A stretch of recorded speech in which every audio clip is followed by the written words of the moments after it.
What would you do if the very people you trusted most, your own mother and sister, smiled in your face while secretly stealing your future? Hi, I'm Emma.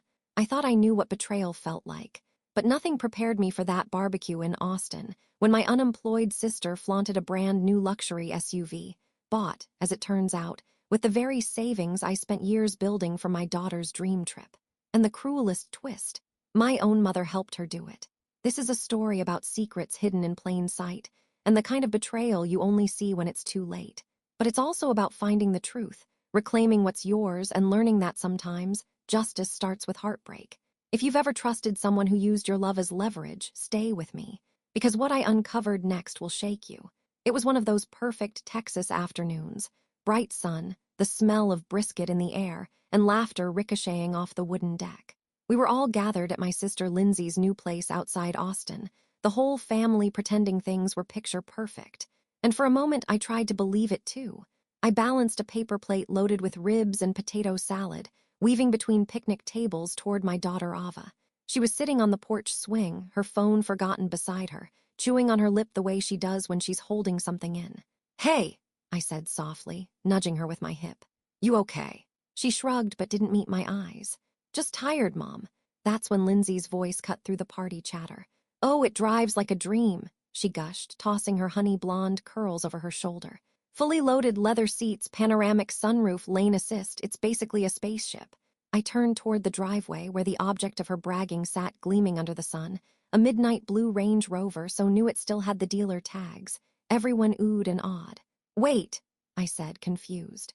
"You bought a car," Lindsay beamed. "Isn't she gorgeous, my baby?" Someone handed her a glass of rosé. She sipped it like a movie star. "But you're not working right now," I said before I could stop myself. The words came out too sharp. Her smile didn't falter, but her eyes narrowed just a fraction. "Don't worry about it, sis. I've got it covered." "Covered?" I asked. "How?" There was a beat too long before she answered. "Let's just say I know how to manage my resources." A weird silence fell. Our mother, sitting on a folding chair nearby, chimed in with a cheery, "She got a great deal, Emma. You wouldn't believe it." Ava looked up at me then, and there was something stricken in her expression, like she suddenly understood something I didn't. She turned away, blinking fast. I crouched beside her. "Sweetheart, what is it?" She swallowed hard. "Does this mean we're not going to California?" That stopped me cold. For a year, I'd been saving every spare dollar for our mother-daughter trip, a graduation promise to Ava. Beach hikes in Big Sur, Disneyland days, photos by the Pacific Ocean. I'd booked time off work. I had the flights on hold. I just needed to move the money. I smiled through the ache in my throat. "Of course we are. Why would you think we're not?" "Because I checked the savings account last night. I was going to surprise you with those Disneyland pins. But Mom, the account was empty." Empty. The word echoed through me like a broken bell. I stood slowly, my eyes locking on Lindsay's smug face across the lawn, and I felt a cold sensation crawl across my skin. Something wasn't right. Something was very, very wrong. That night I couldn't sleep. The question kept pulsing in my mind like a warning siren. How could the savings be gone? I'd built that account with quiet discipline. Every client bonus I earned as a freelance accountant. Every tax refund. Every birthday check Ava received since she turned 10. It was our escape fund, our dream fuel. It had taken me 6 years. I waited until Ava fell asleep, her cheeks still blotchy from crying, and slipped into the small home office I'd converted from a spare room. The quiet hum of the desk lamp was the only sound as I logged into the bank portal. The balance stared back like a slap, $13.47. My stomach lurched. This had to be a mistake. I scrolled to the transaction history.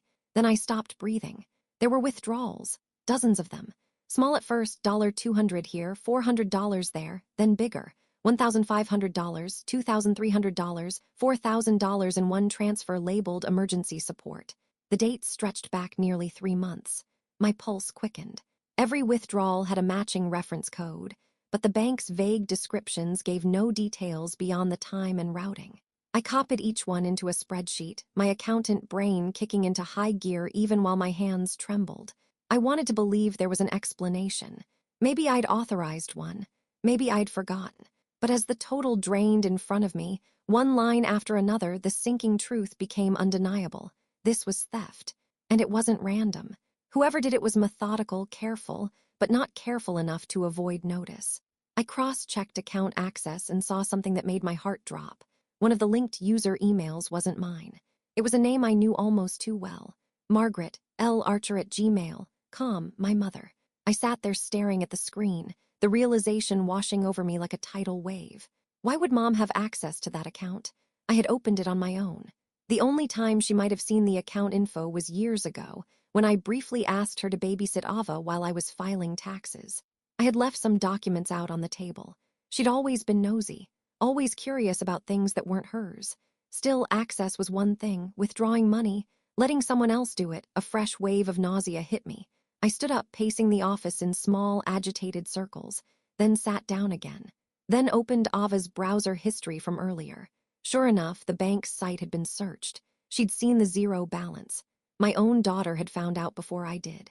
And instead of yelling or accusing, she'd just cried. I had no idea how long I sat there, staring at the screen, the spreadsheet glowing faintly in the dark. I felt betrayed, exposed, violated, and still, some part of me wanted to be wrong. Maybe it was a shared account I'd forgotten about. Maybe it had lapsed into joint access somehow. But the next morning confirmed everything. I called the bank as soon as they opened, feigning calm while asking routine-sounding questions about account permissions and access logs. The representative, a polite man named Trent, hesitated briefly when I asked who had authorization. "There's joint access on file," he said. "No," I replied. "It's my account." He paused again. "Well, ma'am, the joint user listed is Margaret Archer, and she recently approved a series of large withdrawals." I could barely speak. "Under what reason?" "She claimed it was for a family emergency," Trent said, his tone careful. "Would you like to dispute the transfers?" I hung up before he could finish. Not because I didn't want to, because I couldn't trust myself not to scream into the phone. My mother. My own mother gave my sister permission to empty the account I created for Ava. I was still shaking when I walked back into the kitchen. Ava was hunched over a bowl of cereal, the spoon idle in her hand. She looked up at me, her eyes searching my face. "Did you check it?" I nodded slowly. "What now?" she whispered. I didn't have an answer. But I knew this much, we weren't staying silent. If there's one thing I know how to do, it's follow the numbers. The morning after confirming my mother's betrayal, I did something I hadn't done in years. I asked Ava to skip school. She didn't hesitate, just nodded solemnly and grabbed her backpack like she understood this wasn't a sick day. It was something heavier. A reckoning. We sat at the kitchen table, side by side, surrounded by receipts, printouts, notebooks. I'd pulled every bank statement I could find, printed years of online activity, and even dug out the old shoebox where I stored physical receipts. Those faded slips of paper I couldn't throw away, even when I wanted to. I looked at my daughter, who had just turned 15 last month. Her hands were steady, even as mine shook. "I need your help," I said. Ava nodded and started sorting without a word. For hours we worked. Her fingers flew across her laptop keyboard as I dictated transfer codes, cross-referenced emails, and highlighted inconsistencies. She labeled each folder by date. "December 18th, $1,800, she read aloud. Labeled home repairs. But we didn't fix anything. I shook my head. "That's right after Lindsay's job interview, remember? She said she needed to stay in town longer." Ava hesitated, her mouth twisting. "You paid for her hotel." I didn't answer. She already knew. We found transfer after transfer that led back to the same patterns. The amounts were never random, always rounded, always withdrawn just before major purchases or just after Lindsay had one of her infamous crises. And then Ava froze. "Mom," she pointed at one transaction detail, a wire transfer from 3 weeks ago, just after Lindsay's car purchase. It had a second approval signature listed. "Is that Grandma's email again?" I leaned in. Not just her email, her full name. Margaret L. Archer. The signature authorization on a $9,200 wire labeled Family Relief Fund. Relief for who? I clenched my fists so tight my nails dug into my palms. I had always known my mom had blind spots when it came to Lindsay. My younger sister was magnetic in that effortless, exhausting way some people are: giggly, impulsive, charming in public. The kind of woman who knew how to cry without tears, who got out of parking tickets and into free drinks by batting her lashes. But this wasn't favoritism. This wasn't turning a blind eye. This was complicity. "Why would she do this?" Ava whispered. Her voice was quiet but angry. "Why would Grandma help her steal from us?" Because to them, I thought bitterly, it wasn't stealing. It was sharing. It was helping family. But I had never agreed to share. I had never given them permission to take from my daughter. I looked at Ava, this beautiful, observant teenager who just learned that family could betray you without raising their voice. Her eyes were red but dry. "I promise you," I said, my voice cracking, "we're going to fix this." She didn't say anything, but she reached out and took my hand. And that moment, that silent alliance between mother and daughter was the first time I felt not broken but focused. It wasn't just about the money anymore. It was about the truth, and someone was going to have to face it. By the time I picked up the phone, I already knew what I'd hear. Still, when the bank representative confirmed the worst, it felt like a fresh slap. "Yes, ma'am," the woman said gently. "The withdrawals were authorized by both account holders, your name and a Margaret Archer. The notes say the funds were requested for a medical emergency involving a family member." I gripped the edge of the countertop. "There was no medical emergency," I said quietly. A pause. Then a polite, "Would you like to begin the dispute process?" I didn't respond. I ended the call, set the phone down slowly, and stared at the living room wall like it might offer answers. There was only one explanation now. My mother had lied to the bank, and she had done it in writing. I stood frozen for a moment, trying to process that betrayal. Then came the fury. I've known heartbreak, I've known disappointment, but nothing stings quite like the sting of being manipulated by someone you've spent your life trying to please. I called her. She picked up on the second ring, cheerful as always. "Emma, darling, are you feeling any better? You were quiet at the barbecue." I didn't return the fake warmth. "I spoke to the bank," I said, a beat. "I'm not sure what you mean," she replied carefully. "You authorized Lindsay to take the money," I said. "You said it was for a medical emergency." There was a long pause. "Oh, for heaven's sake," she said finally, her tone hardening. "It was for a family situation. I didn't think you'd mind. Lindsay needed help." I could feel my heartbeat in my throat. "That wasn't your money to give." Her voice snapped like a whip. "Don't be dramatic, Emma. It's not like you were starving. You've always been obsessed with saving and spreadsheets. Lindsay needed something now. I helped. She took everything, Mom, every last cent. She'll pay it back. When, how? She doesn't even have a job. Well, maybe if you didn't treat her like a failure all the time, she'd feel more confident finding one." I was stunned. "You're blaming me. You've always made her feel less than. Maybe this was her way of taking back a little bit of fairness." Fairness? That word burned hotter than anything. I had saved quietly, worked overtime, skipped vacations. Also Ava and I could have something of our own. Lindsay hadn't worked in over a year. She'd floated from excuse to crisis like it was a lifestyle. And now my mother was telling me this was somehow my fault. I didn't scream. I didn't cry. I just went cold. "You signed a fraudulent authorization," I said. "That's a felony." "Oh, don't threaten me," she scoffed. "You wouldn't dare turn this into some legal drama." I was already hanging up, because I knew something she didn't. I didn't need to yell. I didn't need to argue. I just needed to act. There was only one person I trusted with this next move, and ironically, it wasn't anyone still calling me family. It was Sean, my ex-husband. We'd been divorced nearly 4 years. No fireworks, no betrayals, just two people who loved each other but couldn't quite keep the wheels turning under pressure. Co-parenting Ava had kept us close, though. Closer than I ever expected after signing those papers.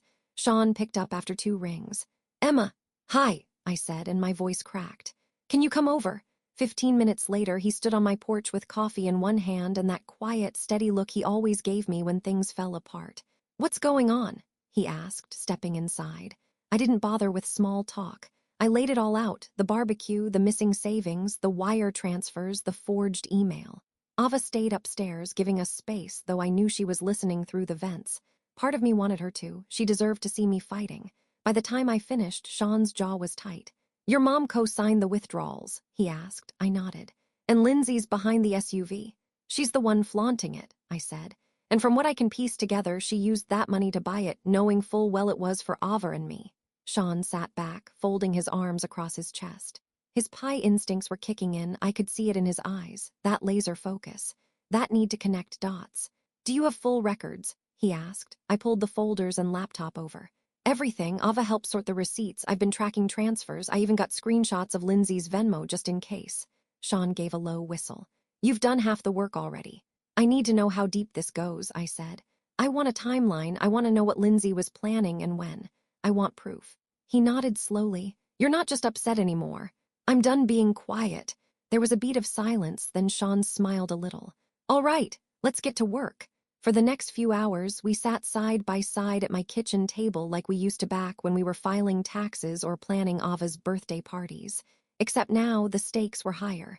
Every detail mattered. Sean made calls to old legal contacts. He cross-checked Lindsay's purchase history, even found the car dealership where she'd bought the SUV on a payment plan with an unusually large down payment. The date matched one of the biggest transfers from my account. "Bingo," he muttered. "She used your money to qualify for the lease." He leaned back, staring at the timeline we'd sketched across 4 sheets of printer paper. "She'd been planning this for months." I nodded, numb. "And Mom helped her." Sean looked at me for a long moment. "Emma, are you prepared to take legal action? Against your own mother?" I swallowed hard. "I'm prepared to protect my daughter," I said. "And if that means naming the woman who gave birth to me as an accomplice in financial fraud, then yes, I am." He studied me for a beat, then nodded with quiet respect. "Good," he said. "Because this isn't just about money, it's about letting them know they don't get to rewrite your story." Sean was already on his second cup of black coffee by the time he looked up from the list of names he'd scribbled down. "There's someone we need to talk to," he said. I raised an eyebrow. "Lindsay's ex." "Brandon Tate," he confirmed. "They dated on and off for about a year and a half. He's the one who helped her move last spring. Works at a dealership now, not the same one she got the SUV from, but close enough to raise questions." The name jogged something in my memory. Brandon had always seemed wary around our family, the kind of man who smiled in group settings but rarely spoke unless spoken to. I remembered him declining a second plate at Thanksgiving, his gaze always flicking to Lindsay like he was waiting for her to start a fire he'd have to put out. "You think he knew?" I asked. "I think," Sean said, "he might have known more than he let on." It didn't take much to find Brandon. Sean made a few calls, flashed an old contact from his investigator days, and 2 hours later we were standing in a half-lit office behind a used car lot. Brandon looked older than I remembered, tired like life had peeled back a few too many layers. But when he saw me, his expression softened with something that surprised me. Regret. "Emma," he said, nodding. "Didn't expect to see you." I didn't waste time. "This is about Lindsay, about the SUV." He exhaled sharply and leaned back in his chair. "I figured that'd come back to haunt someone." Sean stepped forward. "We just need to know how she paid for it and when she started planning it." Brandon hesitated, then pulled out a drawer, rummaging until he found a manila folder. "I shouldn't be showing you this, but honestly, she burned me too. Might as well help someone." Inside the folder was a printout of an old email. Lindsay's name was listed in the from field. The subject line made my stomach turn. "Emergency savings, alternative options." Brandon tapped the paper. She mentioned this emergency stash more than once, said if she played her cards right, she wouldn't need a cosigner. Sean and I exchanged a glance. Brandon went on, his voice lower. "She told me you were hoarding family money, that you were planning some private trip, and if she didn't step in, your daughter would be spoiled beyond saving." I thought it was weird. Like, who talks about their niece like that? "She planned to take it," I murmured. "She told people before she even touched it." Brandon nodded. "It wasn't a heat-of-the-moment thing. She'd been calculating, shopping for the car, asking about financing, even trying to figure out how to make it look like a gift." My throat tightened. Ava's dreams weren't just collateral damage, they were targeted. "She ever mentioned my mother?" I asked. He hesitated. "Only once, said Margaret owed her, something about leveling the score." I didn't ask questions. Sean scribbled that down. "You think she'd admit to anything now?" Brandon laughed bitterly. "Lindsay doesn't admit, she pivots. She'll play the victim until people forget what she did." I stood up, anger simmering low in my chest. "Thank you," I said. "This helps." Brandon gave a small nod. "For what it's worth, I always knew you were the adult in that family." I wasn't sure whether that was a compliment or a curse. We left the dealership with more evidence, more disgust, and most importantly, a growing case. But as we pulled back into my driveway, Sean turned to me with a question I hadn't expected. "What are you going to do when they deny it?" I didn't hesitate. "Make them regret ever thinking I'd stay quiet." I didn't tell Ava where I was going that afternoon. She'd been quiet for days, angry, yes, but also tired. I saw it in her eyes every time she passed the fridge and caught the faded Disneyland magnet. The trip she had talked about for 2 years was now just another broken promise. So I told her I had errands. I didn't say I was driving to Houston, or that I was going to confront her grandmother at her garden club. Mom's weekly oasis was a stone-laden cottage nestled between expensive boutiques and art galleries, all wrapped in creeping ivy and scented like mulch and potpourri. It was her sacred space, her showpiece, the one place where she was still Margaret Archer elegant, respected, untouchable, until I showed up. I walked through the wrought iron gate, my steps loud on the gravel path. The moment she saw me, the trowel slipped from her hand. Emma, she said, trying to keep her voice light. What a surprise. Several of her friends turned.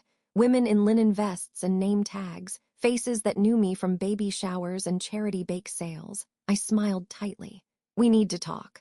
She stood slowly, brushing invisible dirt from her gloves. Darling, this really isn't the place. No, this is exactly the place. Her eyes narrowed. Don't cause a scene. You already did that, I replied. When you drained your granddaughter's college fund to buy my sister a luxury vehicle. There were audible gasps from the circle of women. Someone dropped a spray bottle. Mom's face paled under her mauve lipstick. She grabbed my arm and hissed, "Not here." I let her drag me around the side of the building, toward a secluded bench under a crabapple tree. You've completely lost perspective, she said, voice trembling. This tantrum you're throwing is embarrassing. I have bank records, I said. Emails, timeline, witnesses. You're twisting everything. Lindsay needed help. Then give her your money, not mine. She went still. You have always had more than you needed. That stopped me. Was that what she believed? That saving for Ava's future, budgeting, delaying vacations, that made me greedy. Mom, I said quietly, this wasn't about emergency help. This was theft, and you lied to a bank to make it happen. I was trying to keep this family together, she snapped. You don't know what Lindsay's been going through. She's going through the consequences of never hearing no. Her hand flew up as if to wave the words away, but her voice cracked. You've always been so rigid, Emma, so cold. Everything had to be earned, even love. I stared at her, so that was it. She resented me for needing boundaries, for not falling apart like Lindsay, for not handing over my spine every time someone claimed to need it more. I stood.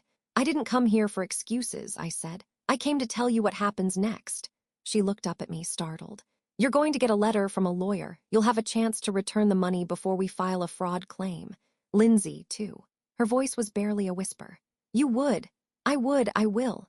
She blinked, genuinely stunned. I turned to leave, but paused just long enough to say one more thing. I was saving for a memory, Mom, not just a trip. I wanted Ava to know that I could give her something beautiful, something safe, and you stole that. I left her sitting on the bench, silent among the garden beds she used to escape reality. But this time, there was no rose bush big enough to hide behind. By the time I got home from Houston, the adrenaline had faded. My hands were cold on the steering wheel. My throat felt raw, like I'd swallowed a storm. I didn't expect an apology, but I wasn't prepared for what came next either. It started as a ping on my phone while I reheated dinner for Ava. She was sitting at the counter, scrolling quietly, her shoulders tense as always. Then her voice cracked through the silence. Mom! I turned. She was staring at her phone, eyes wide. Lindsay just posted something. I crossed the room in 2 steps and took the phone from her gently. It was an Instagram post. A photo of Lindsay in oversized sunglasses, reclining in the driver's seat of her Range Rover, iced coffee in one hand, her diamond-studded phone in the other. The caption read, "When your sister thinks being dramatic makes her the victim, lol." Family drama queens, some people just love a meltdown below it. A cascade of laughing emojis, heart reacts, and comments from people I recognized, our cousins, our old neighbors, even a few people from high school. OMG, what happened? You always did carry the family. Emma's always been jealous, Sue extra. My face went numb. She de-weaponized the truth and turned it into a punchline. She tagged everyone, Ava said, her voice breaking. Even me. I clicked through to her stories. There it was, a repost of a meme about older siblings who think they're your mom, followed by a blurry photo of our family barbecue, me in the background, my arms crossed, looking tired. Ava's voice cracked. They're laughing at us. I sat down slowly, my heart pounding in my ears. It wasn't just betrayal anymore. It was humiliation. A public shaming dressed in sarcasm and smirks designed to make people question what really happened. That car she's sitting in, Ava whispered. She bought it with our trip. I reached for her hand. She yanked it back and stood. I was so excited, Mom, she said, tears streaming down her face. I told everyone at school we were going to California. I made lists, I counted down, and now they all think you're the problem. The sob caught her off guard. She folded into herself as if she didn't want me to see her break. They don't care what she did. They just care that she made it funny. I went at her, wrapped my arms around her, and let her cry into my shoulder. I didn't cry. Not then, I couldn't, because I was too busy planning my next move. That night I called Sean. I read him the caption aloud. His silence was dark and heavy. She just made this personal, he said finally. Okay, let's show her what it looks like when you stop playing nice. Within an hour, he had a former colleague draft a civil notice. a formal cease and desist for defamation, pending further legal action. It wasn't just about the money anymore. It was about restoring the narrative. The document detailed not just the theft, but the false public statements made to damage my reputation. Sean would hand-deliver it in the morning. "I know it's not revenge," I told him quietly, "but it helps." "No," he replied. "It's something better, it's accountability." And that word, that simple word, was the only thing that got me through the night. It's funny how people who once dismissed you as overly sensitive suddenly take you seriously when a courier shows up with legal documents. By 10 a.m. the next morning, Sean confirmed that the letter had been served to both Lindsay and my mother. No doorstep ambushes, just crisp manila envelopes hand-delivered and signed for. And by noon, the calls started. I ignored them. The texts came next. First from my mother, short, clipped, formal. "We need to talk immediately, this is going too far." Then Lindsay's attempt at sarcasm fizzled into panic. "Seriously, a lawyer, are you insane? This is family stuff, Emma, you don't take family to court. Do you have any idea what this is doing to Mom?" And finally, when that didn't work, "Okay, just tell me what you want." But it was Lindsay I heard from directly. Not yet. It was Mom. She showed up at my front door in pearls and full makeup, as if dressing like a politician's wife would somehow rewrite the facts. I let her stand outside for a full minute before I opened the door just enough to look her in the eye. "You're serving your own mother," she hissed, voice low. "What would people think, Emma?" "I think," I said calmly, "they'd wonder why a grown woman forged her daughter's bank authorization and helped her other daughter commit fraud." Her face blanched. "You've embarrassed me," she said, her voice sharp. "You've dragged this into the public." "No, Mom, Lindsay did that on Instagram." She looked away, the first real crack in her mask. "I didn't think you'd actually fight back," she muttered. That stopped me cold. I stepped outside, closing the door behind me. "You didn't think I'd fight back?" I asked. "You didn't think I'd care that you took my child's future and handed it to someone who's never worked for anything?" She lifted her chin, but the bravado was gone. "I thought you'd be reasonable. No, you thought I'd stay quiet." We stood in silence, the heat rising off the sidewalk between us. "I want my money back," I said. "Not promises, not excuses, actual repayment, or this goes to court, civil and criminal." Her hands trembled slightly. "Where would you even find the money?" I added. "Lindsay's broke, you're retired. So unless you're planning to auction off that pearl necklace, maybe start with being honest for once." She stared at me, then very softly, "I'll talk to Lindsay." "No," I said. "You'll tell her because if you don't, I will." I walked back inside and closed the door. For the first time in weeks, I felt taller, not out of revenge, but out of clarity, because they weren't scared of consequences. Until now. 3 days later, a certified check arrived via overnight delivery, issued from my mother's account. It wasn't the full amount, but it was a start. Enclosed was a note in Lindsay's handwriting, barely legible from the scratches and rewrites. "Didn't realize how serious you were. This is the best I can do right now. I'll try to send more next month." I didn't reply. I deposited the check, quietly, without drama, without fanfare. Ava didn't say anything when I told her. She just leaned against my side and whispered, "Can we still go to California?" I smiled. "Maybe not this summer.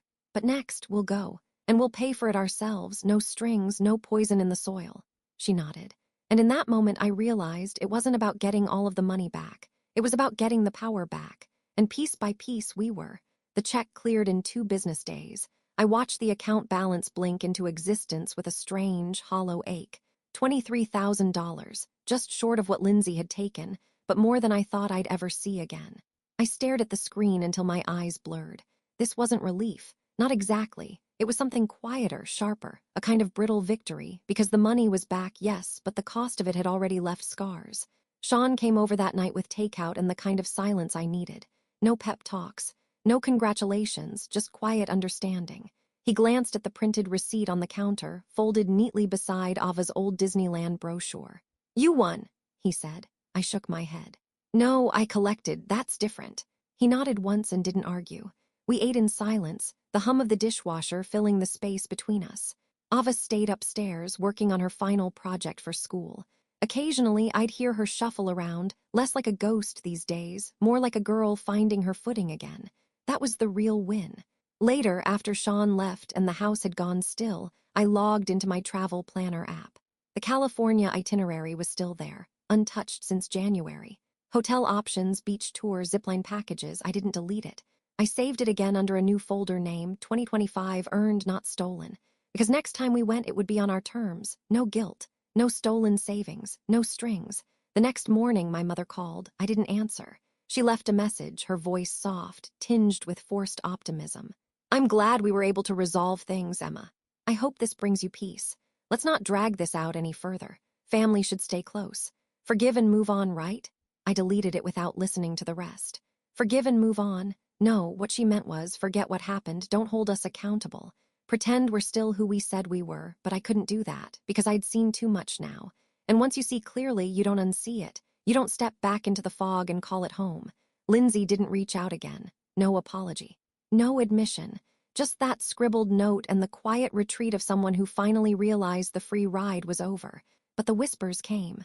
From cousins, from aunts, from people who once gushed about my generosity and now called me cold for demanding it back. She could have handled it privately, one message read. Family isn't supposed to sue each other, said another.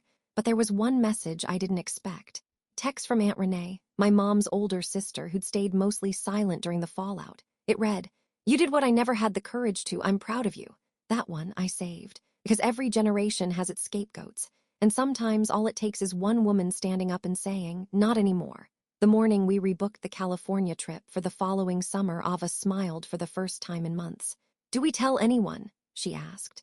I looked at her, at the cautious hope in her eyes. "No," I said. "This one's just for us." She grinned. "Good." As I confirmed the new reservation, I realized something unexpected. It wasn't just the money that had been stolen.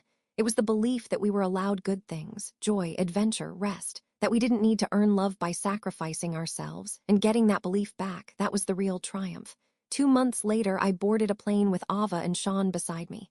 Yes, Sean, we weren't back together. Not exactly. But something had shifted between us in the aftermath. Dee stood beside me when everything fell apart, not out of obligation, but out of choice. Sometimes that says more than 1,000 apologies. As we flew over the Rockies, Ava slept curled against the window, her headphones still buzzing with whatever playlist she'd crafted for this trip. Sean dozed beside her, one hand resting lightly on the armrest between us. I watched the clouds pass below us and felt something unfamiliar settle inside me. Not victory, not even forgiveness, just peace. I hadn't spoken to Lindsay since the settlement check cleared. She hadn't reached out and I hadn't chased her. I didn't need an apology to validate what I already knew. Dee made her choices. So had my mother still sent texts occasionally, neutral updates, vague invitations, never quite acknowledging what happened, never daring to name it. I kept them unread, their little blue notifications lined up like quiet ghosts on my phone. We landed in San Francisco to soft sun and salt air. Ava lit up instantly, her phone camera already capturing our luggage, the cab, the view from the hotel. I let her. This was her trip as much as mine, maybe more. On the second morning, we hiked a cliff trail in Big Sur, the wind pulling at our hair. At the peak, we stopped. Ava handed me her phone and said, "Take one of me here." I want to remember this exact moment. She stood on a rocky ledge, arms outstretched, eyes closed, face lifted to the sky like she was daring the world to try again.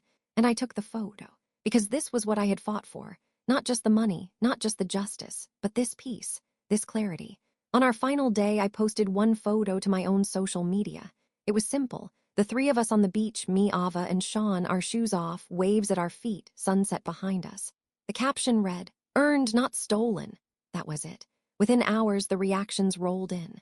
Some supportive, some stunned, some silent. I didn't check to see if Lindsay saw it. I didn't care if my mother would interpret it as a jab. It wasn't for them. It was a flag in the sand, a signal to anyone watching. You can set boundaries. You can choose peace over performance. You can survive betrayal and come back wiser, not colder, not cruel, but clear. We flew home the next day, tanner, lighter. Sean dropped us off and didn't linger, but his smile said he might return. After unpacking, I tucked the old savings account ledger into a drawer and locked it, not out of fear, but because it was finished. That night, Ava sat on the porch swing and asked, "Do you think they'll ever really apologize?" I thought for a moment. "Maybe," I said. "Maybe not, but I've stopped waiting." She nodded, quietly proud. And we sat there together, under the porch light, letting the silence stretch between us. Not heavy, not painful, but earned, just like everything else.